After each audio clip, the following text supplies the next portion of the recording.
I'm Isabella Thompson, 30 years old. Have you ever sat at a family dinner table, surrounded by people who claim to love you, while they systematically tear apart everything you've worked for? That's where my story begins, at a dinner that changed everything. My father thought he was teaching me a lesson about failure that night. Instead, he learned what happens when you underestimate the quiet one at the table. Before I share how one dinner dismantled years of financial deception, please take a moment to like and subscribe, but only if you truly enjoy what I do here. I'd love to know where you're watching from and what time it is there. Drop a comment below.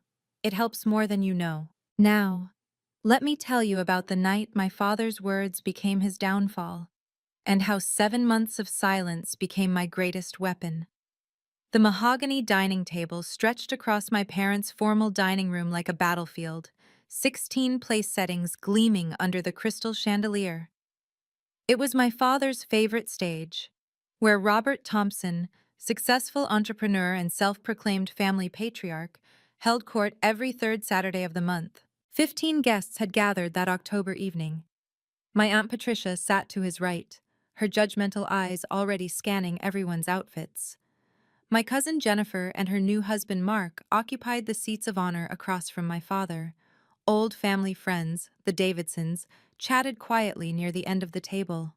3 of Dad's business associates filled the remaining chairs, their wives making small talk about the weather. My mother, Margaret, moved between the kitchen and dining room with practiced efficiency. She never sat during these dinners, not really. Even when she pulled out her chair, she'd bounce up within seconds to refill someone's glass or fetch another dish. Tonight, she moved like a ghost, serving everyone but never making eye contact, never joining conversations. "Margaret, the wine," my father called out, though his glass was still half full. She materialized instantly, the bottle already in her hand. I watched from my designated spot, 3 seats down on the left, far enough to be ignored but close enough to hear every word. The placement wasn't accidental. In the Thompson family hierarchy, unmarried daughters ranked somewhere between the good china and the household pets. The smell of roasted lamb filled the air, mixing with my father's cologne and the subtle tension that always preceded these gatherings. Dad had already finished his 3rd whiskey. I recognized the signs. The slightly louder laugh, the way he leaned back in his chair like a king surveying his kingdom. Something was coming. I could feel it building like a storm. "So, Isabella," Aunt Patricia's voice cut through the dinner chatter like a well-sharpened knife. "Any special someone we should know about?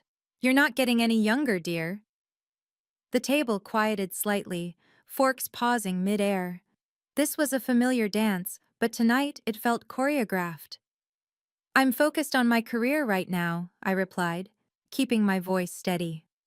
Jennifer laughed, that tinkling sound she'd perfected in her sorority days. She held up her left hand, letting her new 2-carat diamond catch the light. "Oh, Bella, you always say that, but look what I managed to accomplish while still having a career." She glanced at Mark with practiced adoration. "Some of us can have it all." "That's a beautiful ring," Mrs. Davidson offered kindly, trying to redirect the conversation. But my father was already leaning forward, his eyes glinting with something I'd seen too many times before. The whiskey had loosened his tongue just enough. "Jennifer understands priorities," he said, raising his glass toward my cousin. 28 years old and already building a real future. A husband, a home, probably babies soon. He took a long sip. "That's what success looks like." My mother's hands trembled slightly as she set down a serving dish. "Now Isabella here," Dad continued, his voice taking on that performative quality he used in board meetings. "She thinks a laptop can keep her warm at night. Thinks a job title means something when she comes home to an empty apartment." "Robert," Mr. Davidson said quietly, but my father was already standing, glass in hand. No, let me finish. This is important. This is about family legacy." He looked directly at me, and I saw it then, the cruel satisfaction he got from these moments. "So tell us, Isabella, how does it feel being the only failure at this table?" The silence that followed was deafening. Then, as if on cue, nervous laughter rippled through the room. Jennifer giggled behind her napkin. Mark smirked into his wine. Even Aunt Patricia couldn't hide her amusement. My father wasn't done. He was never done when he had an audience. "Ladies and gentlemen," he announced, gesturing broadly with his whiskey glass, "let me properly introduce my daughter. 30 years old, single, and still thinking a career can keep her warm at night. No husband, no children, just spreadsheets and conference calls." More laughter, louder this time. "At her age, I'd already built my first company, married your mother." He nodded toward Mom, who stood frozen by the kitchen door. "And had Isabella on the way. But my daughter? She's too good for marriage, too important with her little job to think about giving me grandchildren." "It's not a little job," I said quietly, my hand finding my phone in my pocket. "What was that?" He cupped his ear mockingly. "Did the spinster say something?" "Robert, please," my mother whispered, but he waved her off. "No, Margaret, she needs to hear this. All these years of expensive education, and what do we have to show for it? Jennifer here, younger, smarter, prettier. She figured it out. But Isabella?" He shook his head with theatrical disappointment. 30 and alone. That's not success, sweetheart. That's just sad." The business associates shifted uncomfortably. Mr. Davidson cleared his throat. But nobody defended me. Nobody ever did. I gripped my phone tighter, feeling the weight of the folder in my bag against my chair. 7 months of preparation, 7 months of waiting for exactly the right moment. My father raised his glass one more time. "To real success, to family values, to knowing what actually matters in life." Everyone raised their glasses, everyone except me. As glasses clinked around me, my mind drifted to all the moments that led to this one. It started when I was 12, bringing home straight A's only to hear, "Good grades won't find you a husband." At 16, when I won the state mathematics competition, he told the neighbors I was compensating for not being pretty enough. My full scholarship to Northwestern? A waste, since you'll quit working when you have babies. The MBA from Wharton, that I'd funded myself through loans and 70-hour work weeks, meant nothing to him. When I made senior manager at 27, he told everyone at Christmas dinner that I was playing career woman, while my biological clock ticked away. The worst part was how he'd rewritten history. Before I refused to marry his business partner's son 2 years ago, that chinless wonder who thought women shouldn't work after marriage, Dad used to brag about me. I'd been his brilliant daughter then, his future CEO. But the moment I said no to that arranged relationship, I became the family disappointment. "Your sister had 3 kids by 30, he'd remind me, though my sister Kelly lived across the country now, barely calling anymore. "Your cousins all married well," he'd say, as if Jennifer's husband's trust fund was an achievement she'd earned. Every accomplishment I'd fought for became evidence of my failure as a woman. Every promotion was another year wasted not finding a husband. Every success in my career was proof that I had my priorities wrong. "Isabella, are you even listening?" My father's voice snapped me back to the present. "I asked you to stand up and give a toast to Jennifer, to someone who actually understands what success means." I looked at my mother, still hovering by the kitchen door, her eyes pleading with me to just comply. Just this once. Just like always.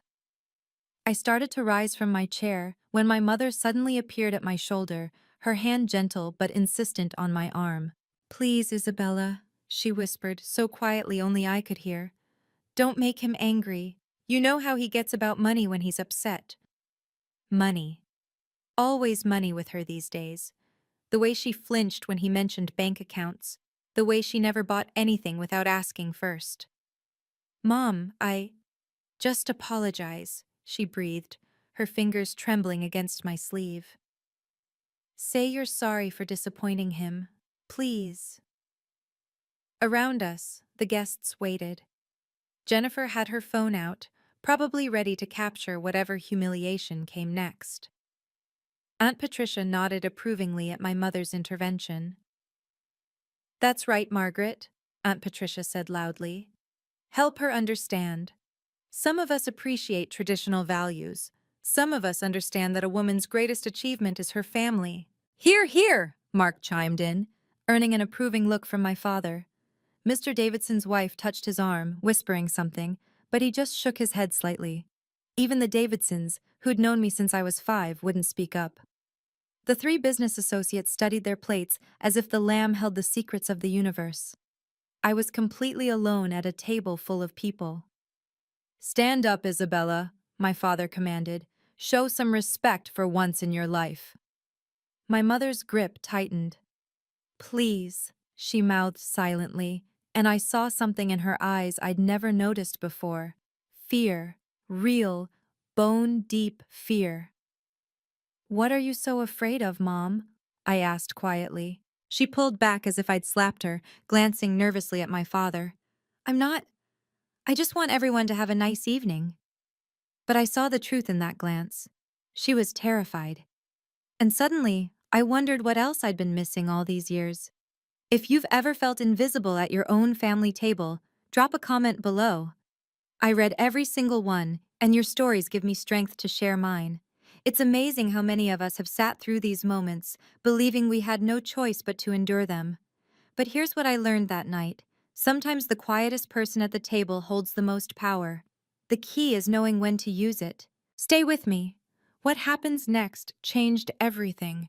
And I mean everything. The woman who walked into that dinner and the one who left were 2 completely different people. My father set down his glass with deliberate force, the sound sharp against the mahogany table. Since you seem incapable of showing basic gratitude, he said, his voice taking on that dangerous edge I knew too well. Let me make something crystal clear. I've been very patient with your lifestyle choices, Isabella. Very generous, considering. Generous? The word slipped out before I could stop it. Yes, generous. He pulled out his phone with theatrical flair. I spoke with my lawyer last week, did a little estate planning update. You see, family money should go to actual family, people who understand what that word means. Jennifer leaned forward, eyes bright with interest. My mother went completely still. I've restructured everything, he continued, scrolling through his phone. Jennifer and Mark will be the primary beneficiaries now.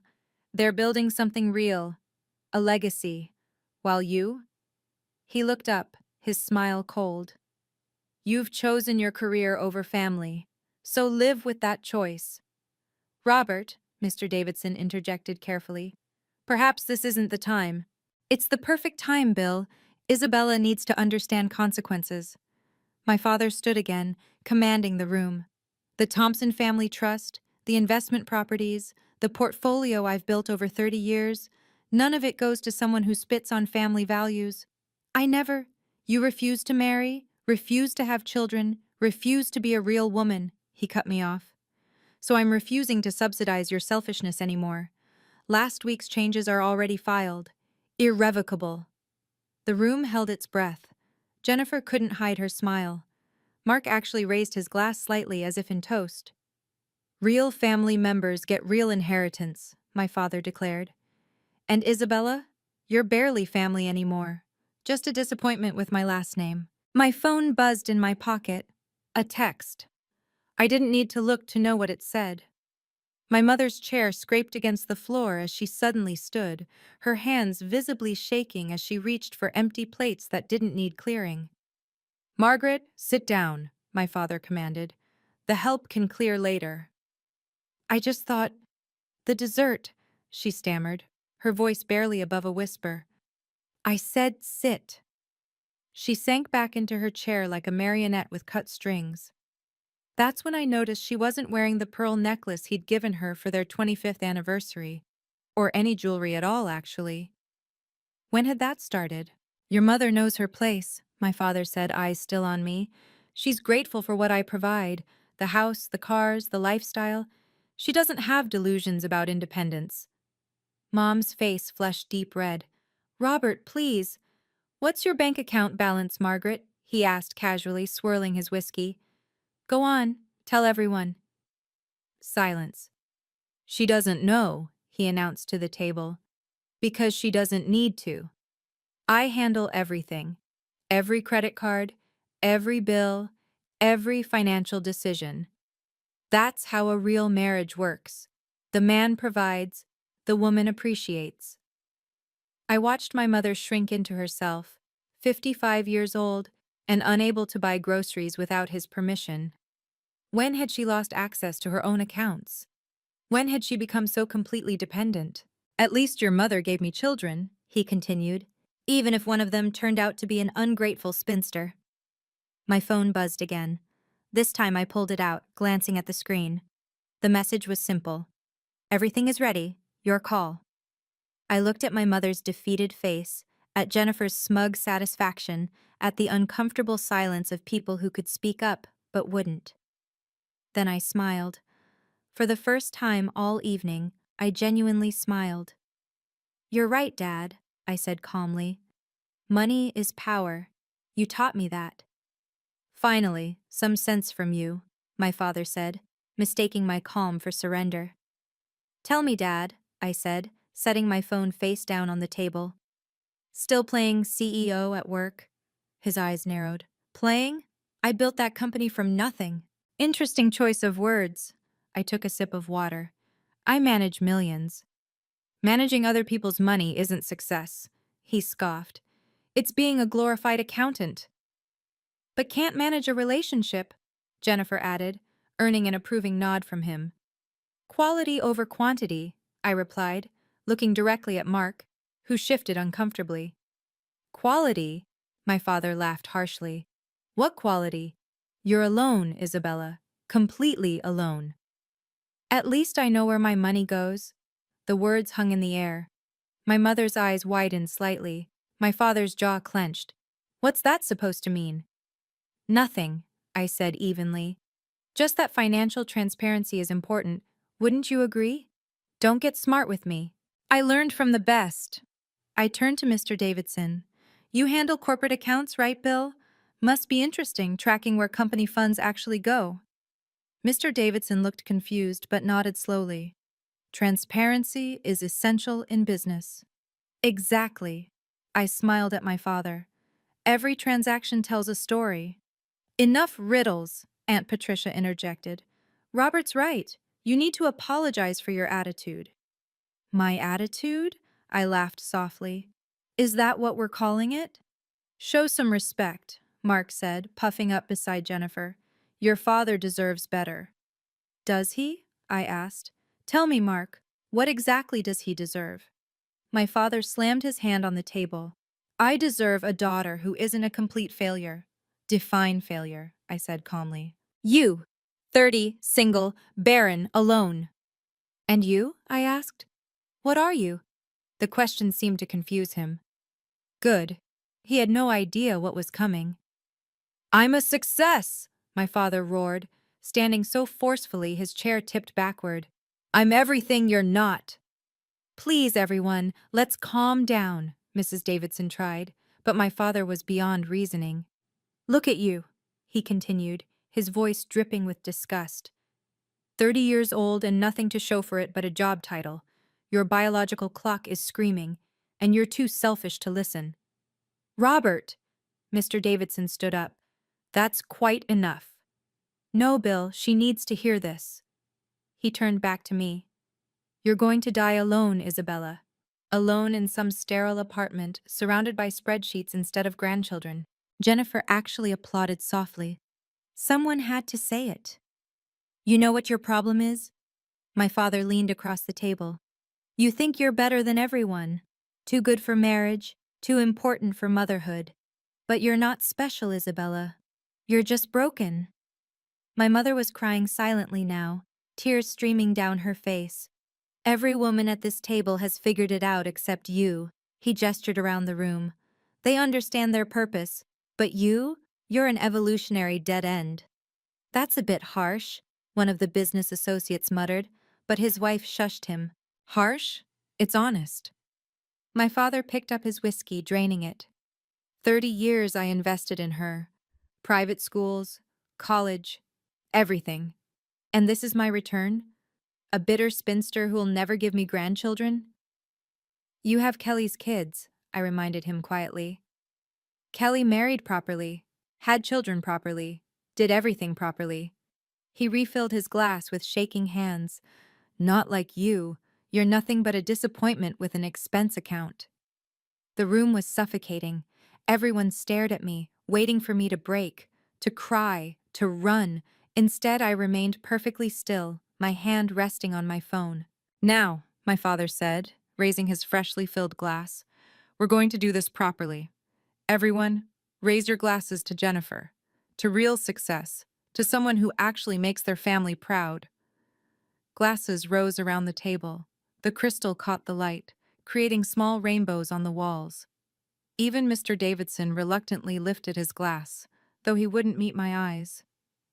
And you, my father pointed at me, are going to stand up and toast your cousin. Tell everyone how proud you are of someone who didn't waste their youth on meaningless ambitions. Robert, please, my mother begged. Stand up, he bellowed. I rose slowly, my phone in one hand, reaching for my water glass with the other. Go on, Jennifer smirked. Tell everyone how successful I am, how I have everything you don't. That's right, my father nodded. Say it, Isabella. Admit what you are. Say the words, I'm a failure, and Jennifer is everything I'm not. The room held its breath. Aunt Patricia leaned forward eagerly. Mark had his phone out, recording. Even the business associates had given up pretending not to watch.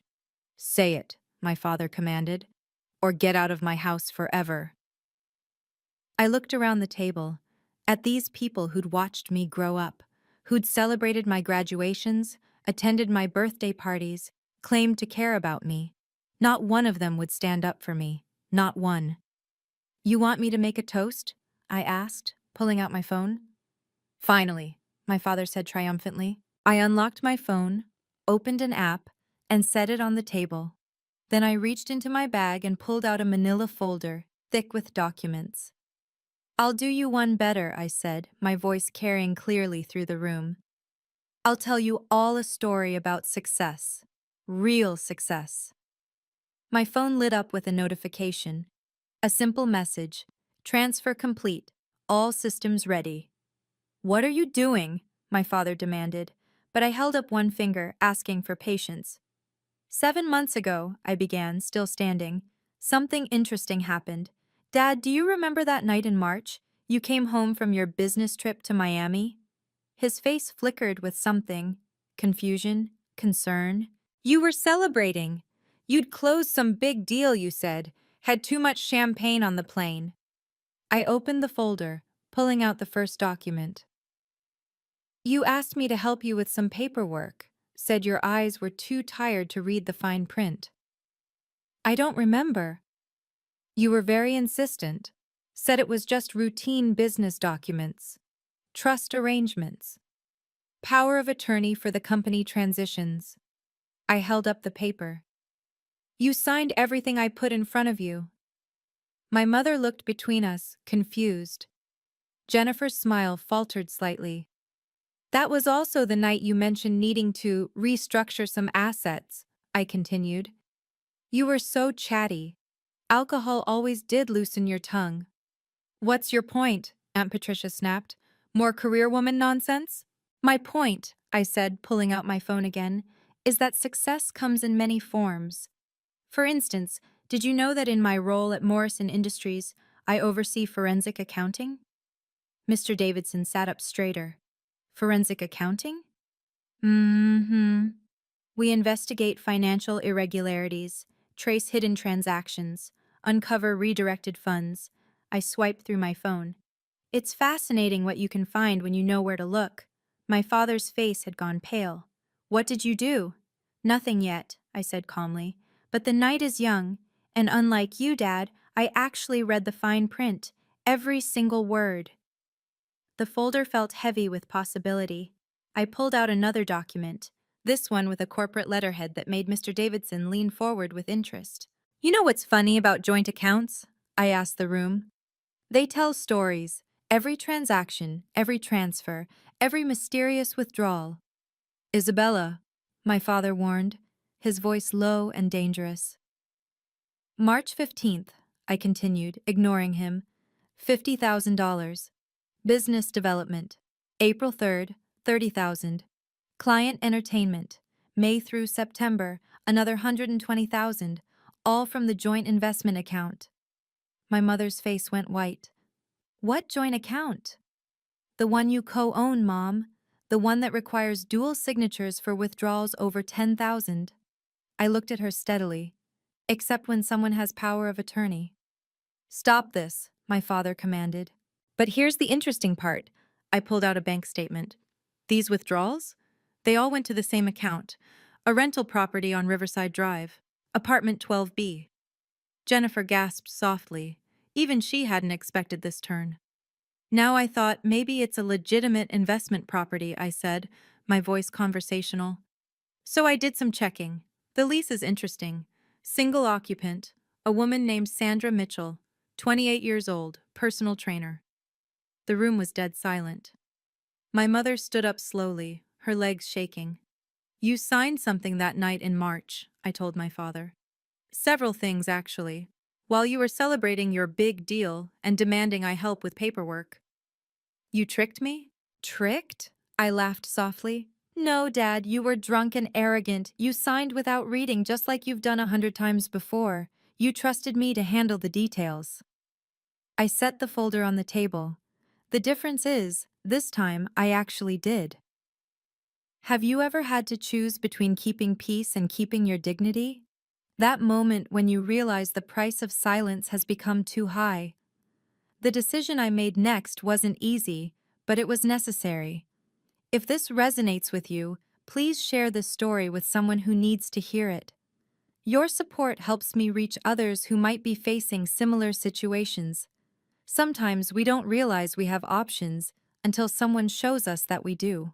Now, back to that dining room, where 15 people were about to witness what happens when years of financial deception finally come to light. Enough games! My father slammed both hands on the table, making the glasses jump. You're trying to embarrass me with lies? In my own home? Embarrass you? I remained calm. Like you've embarrassed me for the past hour? You need to apologize, now, to everyone. He gestured around the table. Apologize for being a failure, for these ridiculous accusations, for wasting everyone's time with your jealousy. Jealousy? I almost laughed. You're jealous of Jennifer, of her success, her marriage, her future.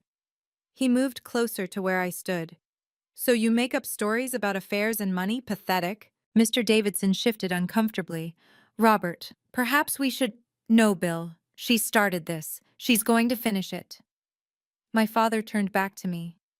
On your knees. What? Even Jennifer looked shocked. You heard me. You want to act like a child? Be treated like one. On your knees, apologize to this family for your failures and your lies. My mother grabbed his arm. Robert, no. He shook her off so violently she stumbled. Stay out of this, Margaret. This is insane, Mrs. Davidson said, standing. We're leaving. Sit down, my father roared. Nobody leaves until she apologizes. The three business associates were already gathering their things, their wives whispering urgently. But my father didn't notice. He only had eyes for me. Say it, he demanded. Say, I'm a failure. I'm nothing. I'm sorry for disappointing everyone. I looked at this man who'd raised me, who'd once pushed me on swings and taught me to ride a bike, who'd become this monster who needed to destroy me to feel powerful. You want me to kneel? I asked quietly. Yes. In front of everyone. Yes. I nodded slowly.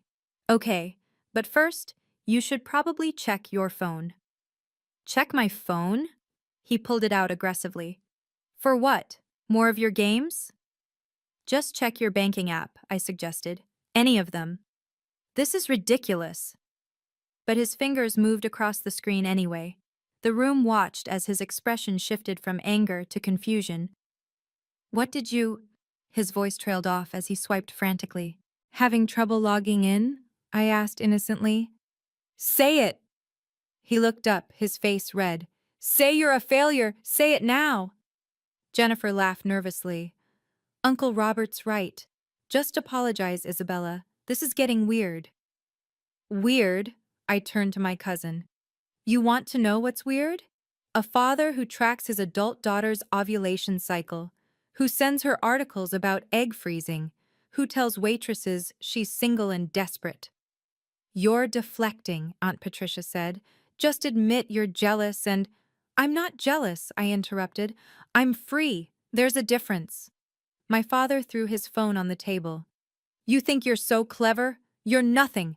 A barren, bitter woman who'll die alone with her spreadsheets. Robert, Mr. Davidson stood up. That's enough. It's never enough, my father shouted. She needs to learn her place. I pulled another document from the folder. Speaking of places, Dad, do you want to tell Mom about Sandra's place, or should I? My mother was standing perfectly still, her face a mask of controlled pain. She'd known. Of course she'd known. There's nothing to tell, he said, but his voice wavered. Nothing?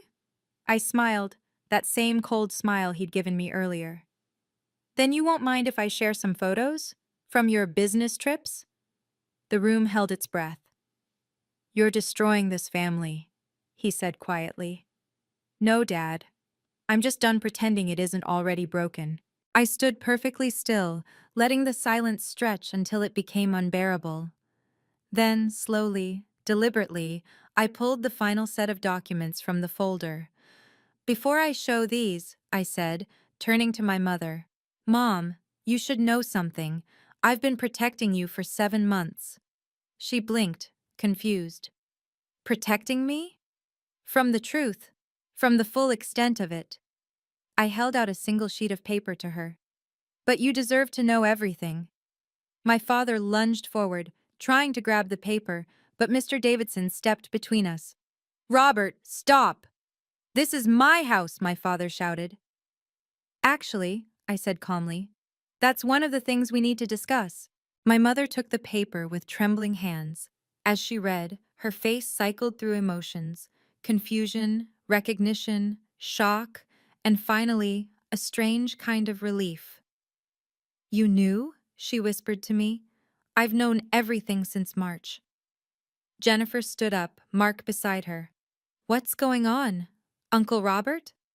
Your uncle, I said, never taking my eyes off my father, has been very busy, building his legacy, as he likes to say. Shut up, he hissed. Or what? I asked. You'll disinherit me? Already done. Kick me out? I was leaving anyway. Destroy my reputation? You've been doing that for years. I turned to address the room. You all came here tonight to witness something. Well, you're about to. The folder still had several documents left, each one meticulously organized, labeled, waiting.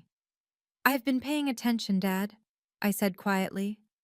To everything, every transaction, every lie, every legal document you signed without reading. His face had gone from red to white. What did you do? What you taught me, I replied. I protected my assets. Mr. Davidson, I said, turning to my father's oldest friend, you know Morrison Industries, don't you? He nodded slowly. Of course. Fortune 500. We've tried to get their business for years. Would you mind telling everyone what position someone would need to hold there to oversee a $500 million portfolio? His eyes widened with understanding. That would be C-suite level, senior executive. More specifically, Chief Financial Officer, CFO. He stared at me with new recognition. You're not just managing money, are you? No, I said simply.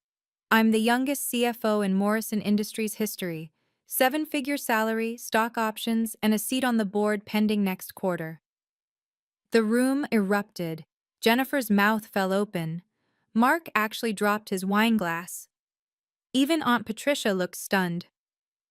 That's impossible, my father sputtered. You said you were an analyst. No, Dad. You assumed I was an analyst. You never asked, never listened. Too busy telling me about my failures to hear about my successes. You're lying. Mr. Davidson pulled out his phone, typing quickly. Robert, she's telling the truth. It's right here. Isabella Thompson, CFO, Morrison Industries. There's a whole press release from January. January? My mother looked at me. You've been CFO since January? Since my 30th birthday, actually. The board approved it as their gift to the company. Their words, not mine. But you never said, Jennifer started. When? I asked. During the lectures about my biological clock, between the jokes about dying alone, or maybe while Dad was calling me a failure? My father sank into his chair.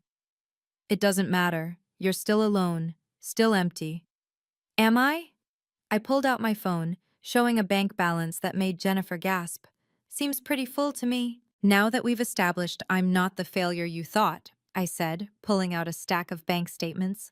Let's talk about where the family money has really been going. Don't you dare! $200,000, Dad. That's what you've taken from the joint investment account in 7 months. I spread the statements across the table. Mom, did you know about any of these withdrawals? My mother shook her head, tears flowing freely now. But here's the interesting part, I continued, pulling out rental agreements. Riverside Drive, apartment 12B, lease signed in March, rent, $8,000 a month, paid from the family account. That's a business property, my father said weakly. Really? Then why is it furnished with $60,000 of furniture from Bergdorf's? Why are there monthly charges for spa services, personal shopping, and a car lease for a Mercedes? I pulled out photos, credit card statements, receipts, delivery confirmations. Stop, he pleaded. Sandra Mitchell, 28, Pilates instructor. Met her at your gym, didn't you? Same age as Jennifer, younger than your failure of a daughter. Jennifer backed away from the table. Uncle Robert, is this true? But wait, I said, pulling out more papers. It gets better. Mom, did you know Dad opened 3 credit cards in your name? Maxed out, of course. 40,000 in debt you never knew about. What? My mother grabbed the statements. Or that he refinanced the house last year? Pulled out $500,000 in equity? The money's gone, Mom. All of it. Spent on his business trips and his girlfriend. Mr. Davidson looked disgusted. Robert, how could you? She doesn't understand business, my father said desperately. These are investments. In a 28-year-old Pilates instructor? I asked. Is that what we're calling it? But here's the best part, I said, pulling out the final document, the one that mattered most. Dad, remember that night in March, when you were so drunk you could barely stand? His face went gray. You signed a comprehensive power of attorney, irrevocable, giving me complete control over all your financial assets. I held up the document, his signature clear at the bottom. You were so eager to have me handle the boring paperwork while you celebrated. That's not legal. Actually, it is, Mark said quietly, finally speaking up. Everyone turned to stare at him. I'm a contract lawyer. That's completely binding if properly witnessed and notarized. Which it was, I confirmed, by 2 Morrison Industries executives who happened to be at the restaurant that night. Completely legal, completely binding. You tricked me! No, I saved you. For 7 months I've been managing everything. Paying your bills, your mortgage, your credit cards, even your girlfriend's rent. I smiled coldly. I've been the only thing standing between you and complete financial ruin. You can't. I can. I have been. Check your phone again, Dad. Really look this time. He grabbed his phone, fingers shaking as he opened app after app. His face grew paler with each swipe. Everything's frozen, he whispered. Not frozen, transferred. To accounts only I control. Every asset, every investment, every penny that wasn't already spent on Sandra. I gathered my documents. For 7 months, you've been completely dependent on me. The failure, the spinster, the disappointment. Give it back! He stood, lunging toward me again. No. The simple words stopped him cold. As of midnight tonight, I announced to the room, I'm stopping all payments. Every single one. Effective tomorrow morning, I said. my voice carrying clearly through the stunned silence. Every credit card in your name will be declined. The mortgage payment due next week won't process. Your car payments, insurance, country club membership, all of it stops. You can't do this. He was shaking now, real fear replacing the anger. I can and I am. I turned to my mother. Mom, I've set up an account in your name only. 6 months of living expenses fully funded. The divorce lawyer is already paid for. Rebecca Martinez, the best in the state. My mother's hand flew to her mouth. The house is leveraged to the maximum, I continued. It'll have to be sold, but Mom will get half of whatever's left after the debts are paid. The court will make sure of that. This is theft, my father shouted. No, this is consequence. I pulled out one final paper. This is a full accounting of every dollar you've stolen from Mom's inheritance, from the joint accounts, from the family trust. Your lawyer can explain how bad this looks in divorce court. Nobody will believe you. They don't have to believe me. The paper trail speaks for itself. I looked around the room. 7 months of documentation. Every receipt, every transfer, every lie. Jennifer was crying now, mascara running down her cheeks. Uncle Robert, how could you do this to Aunt Margaret? Your business creditors will be very interested to know your company credit line was secured with falsified documents, I added. That's fraud, by the way. Please, he begged, all bravado gone. Isabella, please. The way you said please when you demanded I get on my knees? That kind of please? Mr. Davidson stood. We should go. This is a family matter now. But nobody moved. They all wanted to see how this ended. My father grabbed his phone again, frantically calling his lawyer. Jim, I need you to... His face crumbled as he listened. What do you mean conflict of interest? She's my daughter. He hung up, immediately dialing another number. His bank, his broker, anyone who might help. But it was Saturday night, and even if it wasn't, there was nothing they could do. The contracts are airtight, Mark said quietly to Jennifer. I'm looking at them now. She's had 7 months to make sure everything was perfect. You planned this, my father said, his voice hollow. You've been planning this since March. Since the night you came home drunk and bragging about your sweet young thing on the side? Yes. I picked up my bag. Since you laughed about how Mom was too stupid to notice the missing money? Absolutely. I gave you everything. You gave me trauma and criticism. I earned everything else myself. He turned desperately to the room. Someone help me. Bill, you understand business. This can't be legal. Mr. Davidson shook his head. You signed the papers, Robert. You gave her complete authority. While drunk. Still conscious. Still legal. Mark confirmed. Any first-year law student could tell you that. My father sank into his chair, finally understanding the full scope of his situation. No money, no assets, no control. Everything he'd built his identity on, gone. The apartment lease is in your name, I told him. Sandra's apartment. It's paid through the end of the month. After that, you're on your own. This failure, he whispered, looking at me with genuine bewilderment. This disappointment just destroyed me. No, Dad, you destroyed yourself. I just stopped enabling it. The room was silent except for my mother's quiet crying, though I noticed they might have been tears of relief. The silence that followed was deafening, then chaos. Aunt Patricia stood abruptly, knocking over her wineglass. This is insane. Margaret, are you going to let her do this? My mother straightened her spine for the first time all evening. He's been cheating on me for 2 years, Patricia, stealing my inheritance. What would you have me do? But family, Bo. Family? Mom laughed bitterly. Where was family when he humiliated our daughter? When you all sat here laughing at her? Jennifer grabbed Mark's arm. We should go. Wait, Mr. Davidson said, turning to me with something like admiration. Isabella, Morrison Industries has been looking for someone to head our new ethics division. Someone who understands both finance and integrity. Would you be interested? Bill, my father croaked. You're offering her a job? Now? I'm offering her a board position, actually.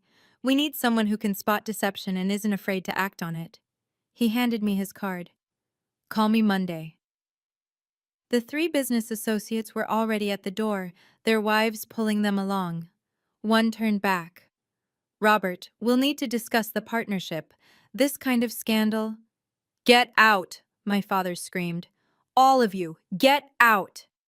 But it was his house in name only now, and everyone knew it. Actually, I said calmly, Mom's name is on the deed too. Mom, do you want them to leave? My mother looked at the cowering man who'd controlled her for 30 years, then at the daughter he'd tried to break. No, she said firmly. Robert can leave. This is my dinner party now. The transformation was stunning. My mouse of a mother finally finding her roar. You can't. I can. And I am. She stood tall. Get out of my house. My father stood on shaking legs, looking around the room for any ally, any support. He found none. Jennifer, he tried, reaching for his niece. You understand. Tell them. Tell them about family loyalty. Jennifer stepped back, shaking her head. You called Isabella a failure while you were stealing from Aunt Margaret? That's not family, Uncle Robert. That's just cruel. For the first time in my life, I saw my father truly alone. No audience to perform for, no power to wield, no money to control. Just a 60-year-old man who'd built his entire identity on lies. You were so busy calling me a failure, I said quietly. You never noticed who was signing your checks. Every payment for the last 7 months came from accounts I control. You've been living on my mercy since March. I'm your father. Biologically, yes, but you haven't been a father in years. You've been a bully with a bank account, and now you're just a bully. My mother walked to the front door and opened it. Leave, Robert. Take your car. It's paid through Tuesday.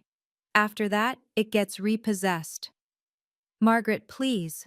27 years, she said, her voice stronger than I'd ever heard it. 27 years of controlling every penny, every decision, every aspect of my life.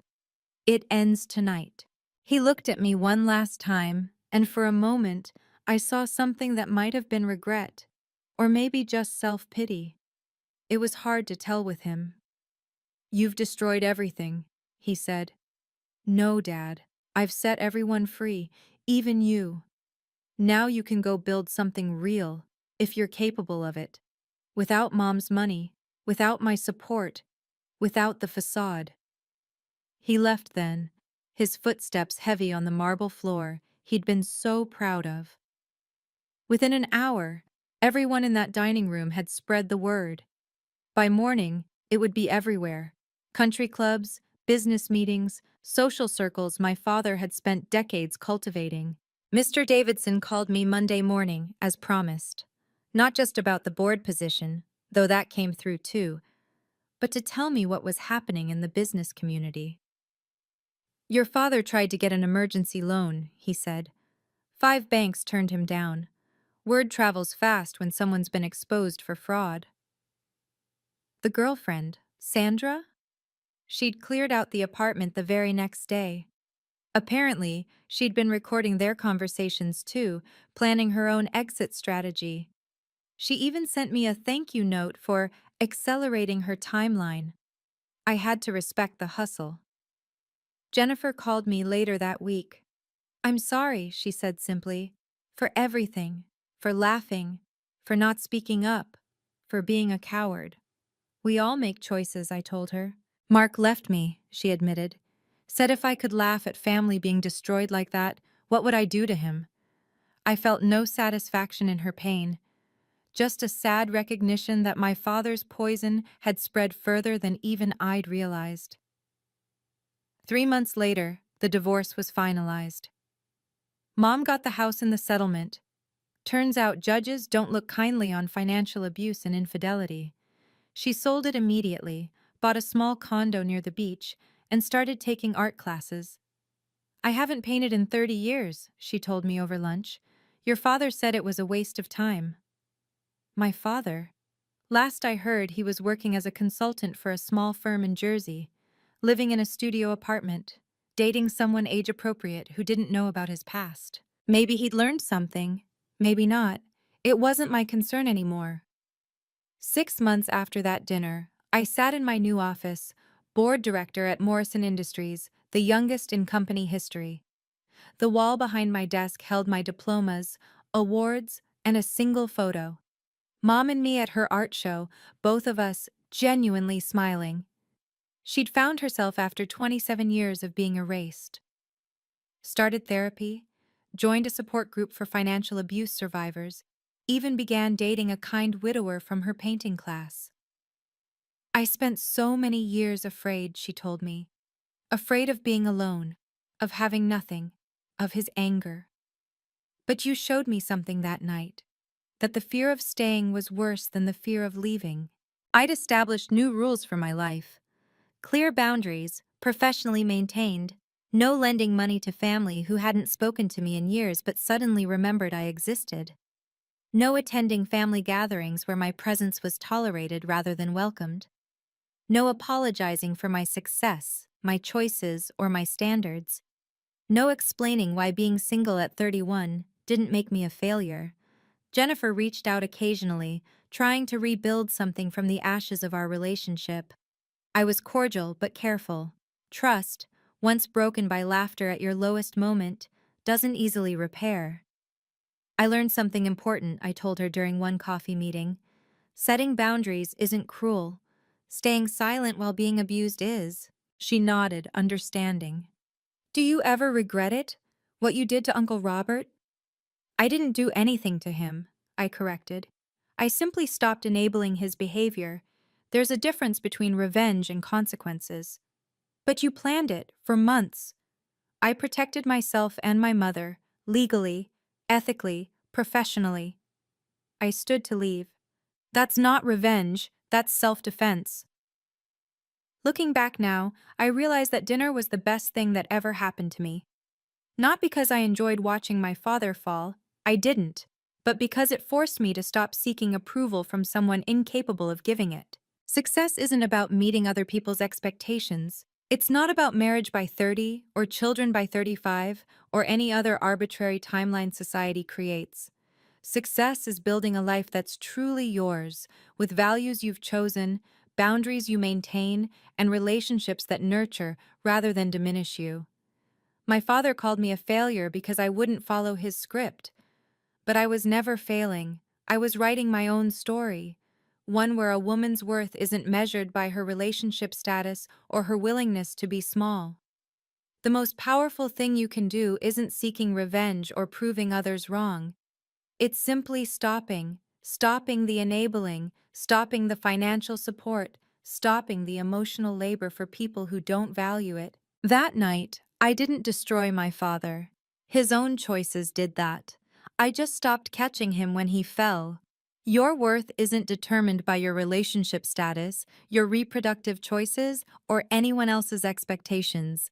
You deserve respect, not because of what you produce or whom you marry, but because you exist. And sometimes, the greatest act of love, for yourself and others, is refusing to enable those who would diminish you. If someone needs you to be small for them to feel big, that's not love, that's control, and you have every right to break free from it. The only failure in life is living by someone else's definition of success. Remember that. Especially when you're sitting at your own family's table, feeling alone in a room full of people who should love you better. If my story resonated with you, please share it with someone who needs to hear that their worth isn't defined by others. What boundaries have you had to set with family? Share your story in the comments. I read and respond to as many as I can. Subscribe for more stories about finding strength in unexpected places. And remember, sometimes the most powerful thing you can do is simply stop enabling those who disrespect you.